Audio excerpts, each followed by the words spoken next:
Ay, oo nga 'no, si Ian yun, 'Di ba alam mo yun? Isang taon nang nakalipas nung umalis siya dito. Oo nga 'no, kasi ang dami niyang pinagkakautangan. At ang balita ko, nagtago siya sa Bulacan. Teka, familiar ka sa akin ah. Ba't ganyan suot mo? Di ba ikaw yung nangangalakal dati sa Sapa? Hoy, madungis! Naghanap ka ng basura, di ba?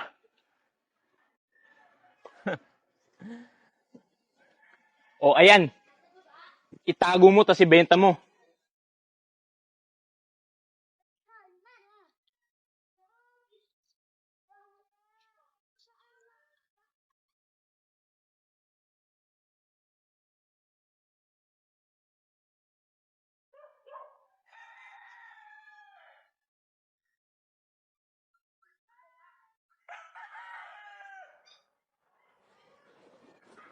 Hoy, madumis! Naghanap ka ng basura, di ba?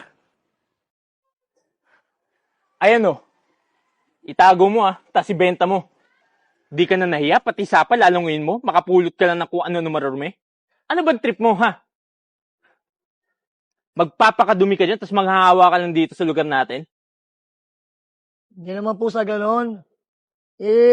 Gusto ko lang kasi mangalakal kasi wala na kasi rin sa kabilang pwesto Wala basta Basta, wala akong pake. Di ko nga alam kung baka pati yung mga pesting daga dito, ikaw umuulam eh. Magkakalat ka lang dito. Mahawaan mo pa kami. Pweh, nakakadiri ka. Pag nakita pa kita bukas dyan, abangan mo, iipunin ko lahat ng dumi dito, pati yung mga alaga nila at ibubuso sa'yo, makita mo. Tandaan mo yan, ha?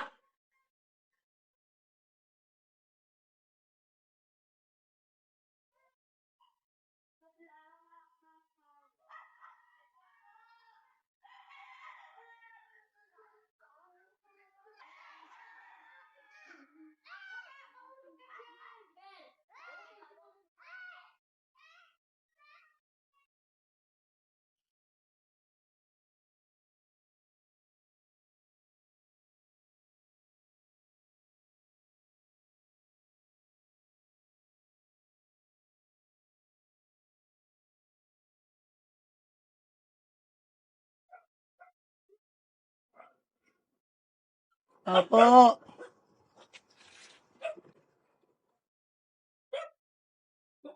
Kuya, anong sadya natin? Mangolekta ka ng kalakal?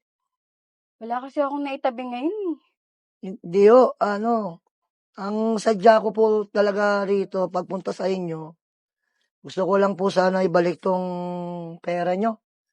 Sa inyo yata yan Hala nga kuya, halos masiraan na ako ng bait kakahanap dito. Sabi aksidente kong naisama sa lumang damit na ipinamigay ko sa mga kapitbahay. Mabuti nga po nakuha ko yan buong buo bilangin nyo po, baka kulang pera. Ano ka ba kuya? Di ako ganong klaseng tao na pag-iisipan ka ng masama. Sa totoo nga hulog ka ng langit sa akin. Pang tuition kasi to ng anak ko. Saka pinadala lang to sa akin ng kapatid ko. Kaya nung nalaman niyang nawala yung pera, pinadalhan niya ako uli. Kaya naisip ko, hatiin na lang natin yung kabuuan nito. Hatiin? Pera nyo po yan. Ano ka ba kuya? Kung hindi mo to nakita at sinole, malamang sa malamang hindi ko na makukuha ulit to. Kaya salamat at may mabuti kang loob na binalik mo sa akin to. Kaso di ko matatanggap Di ko kayang tanggapin yan. Sige na kuya, tanggapin mo na. Basta gamitin mo sa mabuti Maraming salamat talaga kuya. Maraming salamat din po. Ingat po. Sige po.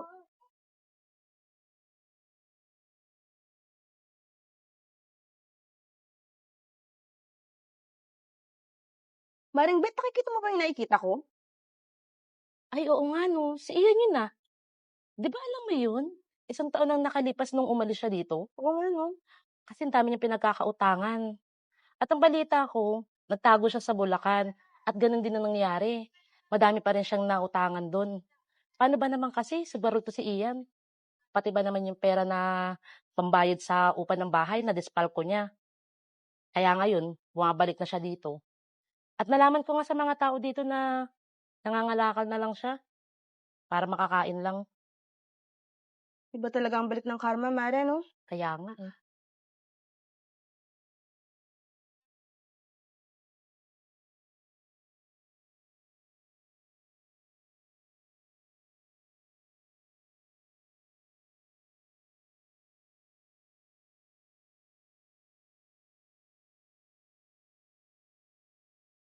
Ano? Gusto mo? Tao? Teka, familiar ka sa akin ah.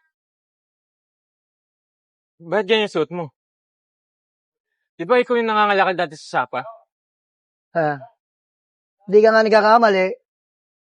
Ako nga yun. Pero paano nangyari yun? Mas mahirap ka pa sa daga ah. Hindi, eto na lang.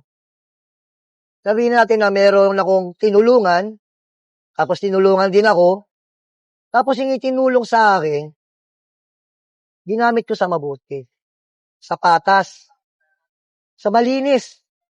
Kaya ito ako ngayon, no? Meron ako maliit na hanap buhay. Bakit mo ako tinutulungan? Di ba, ang sama-sama ko sa'yo noon. Alam mo, wala na nga sa akin yun. Hindi ko na nga iniisip yun. Bagkus, ginawa ko na lang siyang inspirasyon. At hindi ko siya inahayaang manatili ako sa ganong sitwasyon. Kaya ito, araw-araw kong ginagalingan. At wala akong sinasayang nag-iisip. Sobrang naiiya ako sa'yo. Halos wala na akong mukhang mayaharap. Noon, nalibas na kita kahit wala ka namang ginagawa sa akin. Tapos ngayon, nakikita mo kung walang makain. Bibigyan mo pa ako ng pagkain. Alam mo kaibigan, huwag natin pag-usapan niya. Nandito ka na? Tara, kumain tayo. Dati bibigay ko sa iyo to ha, puro to, libre to sa'yo. Kaya, tara, basta tulungan mo lang ako magtinda. Okay ba yon? Sige ba? Oo, tara. Ilang gusto mo? Ha?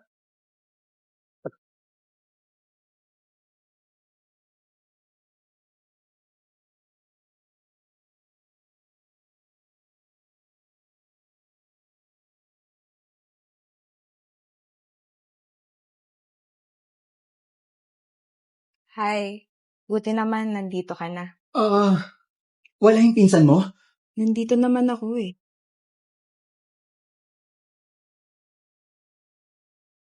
Hi! Ang swerte ko naman sa'yo. Nakapasa ka sa pagsubok ko. Kaya mahal na mahal kita eh.